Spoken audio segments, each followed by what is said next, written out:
That night unfolded in a manner I could never have anticipated, transforming my perspective on everything. My career, my decisions, and particularly the man who had been my colleague for more than 10 years. Certain moments slip in quietly, without fanfare. They slip in quietly, etching fresh realities into the hushed corners of everyday life. Commenced like any typical corporate evening. The company's annual gala had just concluded, and the city lights twinkled like stars beyond the glass walls of the rooftop venue. I ventured outside for a breath, escaping the dwindling laughter and the last remnants of champagne bubbles that continued to twirl in the ballroom. "Are you departing so soon?" pivoted William, my superior for a dozen years. Silver threaded through his temples. His black suit was sharp, impeccably tailored. Ever the poised leader, perpetually in command. Yet this evening, beneath the glow of the city lights, there was a softness to his stance, a hint of exposed. "I simply required a breath of fresh air," I responded, offering a courteous smile. "What an extraordinary celebration that was." "Indeed," he replied, standing next to me, his hands resting nonchalantly in his pockets. "I must confess, I organize these gatherings more out of a sense of duty than for enjoyment." "You conceal it admirably," I laughed softly. "That's merely the nature of business. Yet your expression suggested you were having a good time." "I've mastered the art of playing the role," I confessed. He chuckled gently, and we drifted into quietude. The cacophony of the city beneath seemed to fade into the background. Only we remain, two individuals beyond the personas we donned from Monday to Friday. "I find myself reluctant to return home just yet. Would you care to accompany me for a drink?" There was a moment of uncertainty. It was not unusual for strategy meetings to stretch into the late hours of the night. We had toiled into the late hours on numerous occasions, trading emails at the stroke of 1 a.m. Yet this was unlike anything else. A quietude lingered in the wake of the question, a gentleness that felt unfamiliar to me. "Certainly," I replied at last, catching myself off guard. We strolled together, his steps easy and unhurried, while mine faltered with hesitation. Beyond the towering structures, one finds a more tranquil nook of the city. The bar he selected exuded a cozy warmth, its dim lighting casting soft shadows, while a jazz trio serenaded the patrons, their melodies intertwining with the gentle murmur of quiet conversations that floated through the atmosphere. He requested a glass of bourbon. I have a Cabernet in hand. We nestled into a cozy corner booth. In an unexpected moment, he removed his tie, a gesture I had never witnessed before. "It has been loosened. At ease. You've been with the company for quite some time," he remarked, swirling his drink thoughtfully. 12 years. Have you ever contemplated how your existence might have unfolded had you taken an alternate route? Are you inquiring whether I harbor any regrets?" I arched an eyebrow. He slowly shook his head. "Not regret, just a sense of curiosity. Have you ever pondered the paths not traveled?" I hesitated for a moment, then allowed a subtle smile to grace my lips. "At times, yes.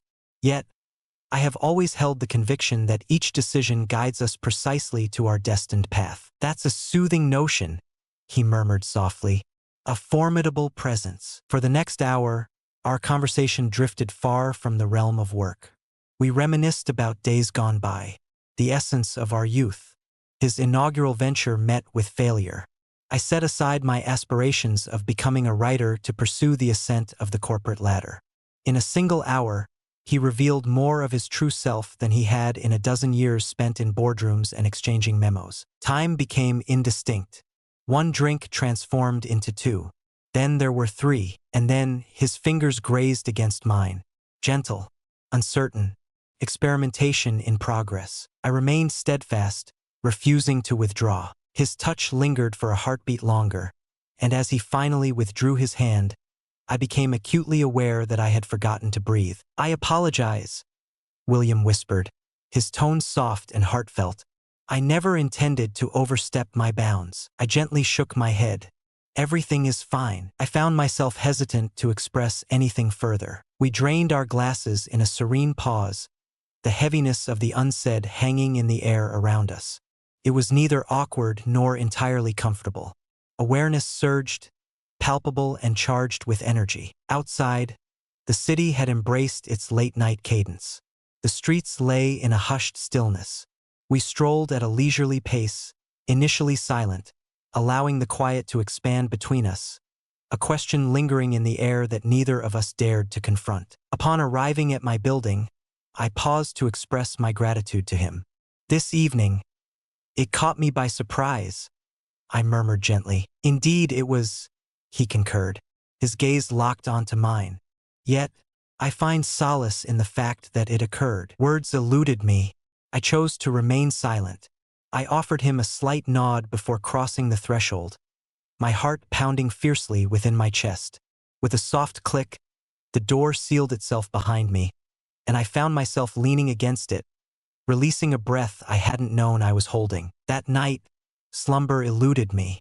I reclined in bed, my gaze fixed on the ceiling, as I revisited each word, each glance, each fleeting moment.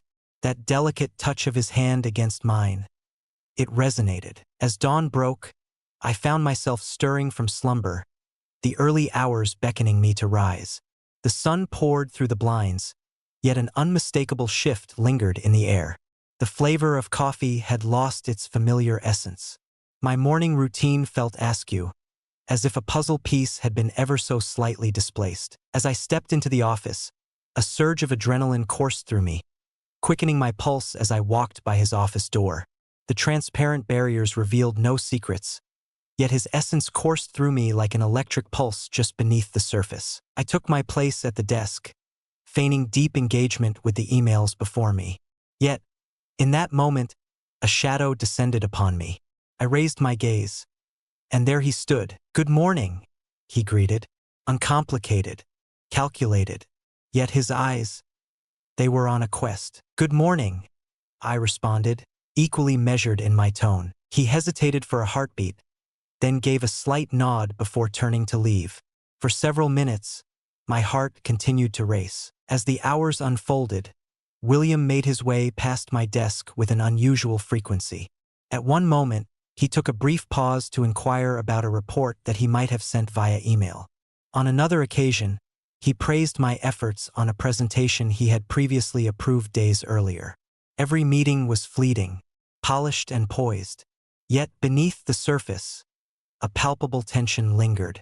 An unspoken connection was blossoming between us, one that neither of us had the words to articulate just yet. As the afternoon waned, a breath of fresh air became essential. I stepped out onto the terrace, allowing the refreshing breeze to sweep away the clutter of my mind. Yet, I was taken by surprise when the door creaked open behind me. "You've been avoiding me," William murmured softly. I pivoted to confront him. "How utterly theatrical." "Perhaps," he replied, a subtle smile playing on his lips, "yet undeniably true." With a heavy sigh, I enveloped myself in an embrace of my own making. "Last night, it was intricate. It was sincere," he replied. "Such occurrences are quite rare in this part of the world." He moved nearer, close enough to steal my breath, yet just far enough to avoid any contact. "I wish to avoid complicating matters for you," he remarked, "for either of us. Yet, I cannot ignore the significance of what transpired." I swallowed. It did. But that doesn't mean it should happen again. His eyes searched mine. "And yet you're here." "I'm here. And I think we're both still thinking about it." I didn't deny it. Couldn't. Because I was. And deep down, a truth I had tried to ignore was beginning to grow louder. Something had shifted between us that night, and neither of us could go back to the way things were. The week that followed was a blur. Nothing between us was said outright, but everything had changed. There were no more drinks, no more late-night walks, just glances across the office, pauses in passing conversations, tension thick enough to cut through. Every moment alone in the same room became a balancing act. One afternoon, we found ourselves in the elevator together. No one else, just us. The door closed. Neither of us spoke. Seconds ticked by, excruciating in their silence. My heart pounded so loudly I was certain he could hear it. He didn't say a word, but he looked at me. That same look from the rooftop, from the booth in the bar, from the balcony, and I cast my gaze behind me, As the elevator came to a halt, we hesitated to exit immediately. He lingered, anticipating my next move. I did not. Thus he did. On that particular night, my phone vibrated with a sudden urgency. A message had arrived from him. Uncomplicated, unambiguous. I must see you. However, that is entirely up to you. My gaze lingered on the screen, time slipping away unnoticed. My thumb lingered above the keyboard. I might choose to decline. I ought to decline. Yet I refrained. Guide me to the place. We encountered one another at a serene hotel on the outskirts of the city, removed from the realms where our careers unfolded. It was subtle, deliberate. For the first time, we embraced authenticity, shedding the masks we once wore. As I turned the handle and pushed the door ajar, I found him already poised within, anticipation etched across his features. He remained still, not advancing in my direction. He merely observed. I didn't know if you would arrive, he murmured, his voice barely above a whisper, tinged with a sense of awe. I nearly didn't, I confessed. Yet you did. I inclined my head in agreement. In that moment, we both hesitated, our hands lingering just out of reach. The silence held a sacred quality, the distance between us brimming with all that remained unvoiced. Fear did not grip me. I felt completely at ease. I stood poised, anticipation coursing through me. He advanced with measured intent. Softly, gradually. It felt as though I was being granted a moment to reconsider my path. Yet I refrained. When he kissed me, it unfolded with a deliberate grace. It lacked desperation. The silence enveloped the surroundings. Deliberate, as if he were committing every detail of me to memory. His hands glided with a deliberate grace, not asserting ownership but unearthing hidden truths. And I replied in a similar manner. Each touch, each sigh, each glance resonated as if it were the very thing we had both longed for in silence. In the aftermath, we remained still, enveloped in silence, words unspoken between us. The atmosphere was suffused with warmth. Weighty, truthful, he faced me, gently tucking a strand of hair behind my ear. We have crossed a line, I murmured softly. He inclined his head in acknowledgement. Indeed, we did. What comes next? He inhaled deeply. I'm uncertain.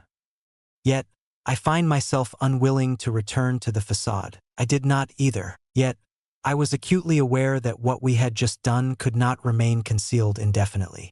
Eventually, the real world would catch up to us. The workplace, the murmurs, the anticipations, the perils. I rose gradually, enveloping myself in the hotel's plush sheet. Is there any remorse? I inquired, my gaze averted from him. No, he replied, his voice steady and unwavering. Do you? I came to a halt.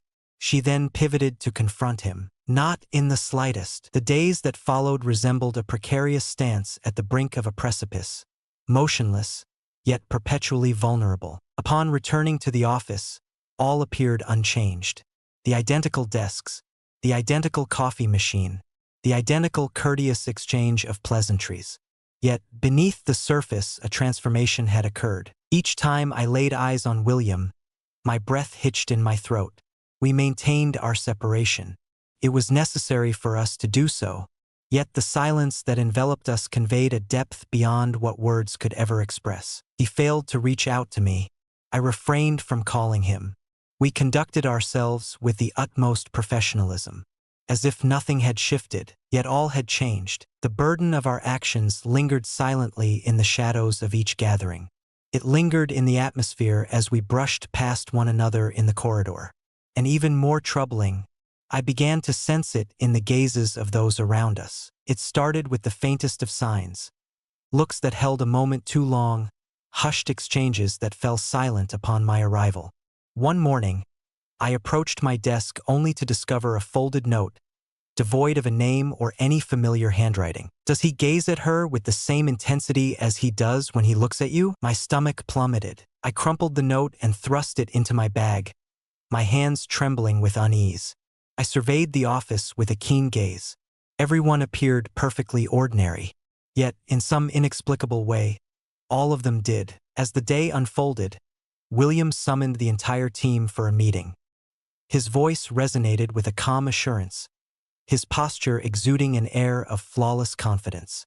Yet, I caught the glimmer of discomfort in his gaze as it locked onto mine. He was experiencing it as well. Following the meeting, I lingered, feigning the task of sorting through files. He hesitated, feigning an examination of his notes. As the final figure exited the room, we remained in stillness, enveloped by an echoing quiet. "You possess something," he murmured softly. "Did you not?" I inclined my head in acknowledgement. "There is a knowing presence." He momentarily shut his eyes, his jaw clenching with tension. This was a fear I had anticipated. "It was foolish to think it could remain concealed," I murmured. "We've exercised caution, yet we remain noticeable." He traversed the room, halting just before making contact with me. "What do you wish to do?" I gently shook my head, a slow and deliberate motion. "I'm uncertain." "I meant what I said," he declared, his voice steady. "I don't regret it. Yet, I refuse to allow this to be your undoing." His voice trembled slightly on the final word. That singular experience rattled me more profoundly than anything else. "I have constructed my existence upon the foundation of steadiness," I remarked. "Expected, secure." In an instant, everything fell apart. William inclined his head in acknowledgement. "I understand that sentiment." We lingered in that moment, an unspoken connection binding us, yet our bodies remained apart. "I can no longer feign that nothing transpired," I declared. "Yet, we cannot continue in this manner, concealing ourselves, biding our time, observing." His voice carried a resolute strength. "Then let us cease our concealment." My gaze shot up to him, taken aback.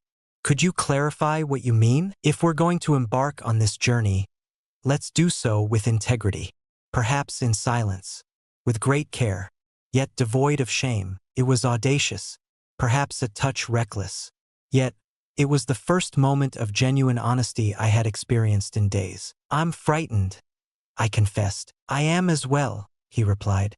"Yet I would choose the thrill of fear with you over the dullness of safety in solitude." In that moment, I found myself believing him utterly and without reservation. Yet, an instinct whispered that the world still had more trials in store for us. Whispers do not seek permission before they invade. They infiltrate softly at the beginning, then overwhelming. As the week drew to a close, a transformation unfolded. The manner in which people addressed me conveyed it unmistakably. Not overtly harsh, yet distinctly frigid. Once, colleagues exchanged casual banter by the coffee machine. Now, they merely offered strained smiles before hastily looking away. It felt as though unseen eyes were upon me, evaluated, and even if the words remained unspoken, I sensed their awareness. On a particular afternoon, William summoned me to his office. The door clicked shut behind me, enclosing us in a space that had once radiated safety, yet now pulsed with an unsettling danger. "They wish to speak with HR," he murmured softly. A weight settled upon my chest. "What can you tell me about your organization?" He inclined his head in acknowledgement.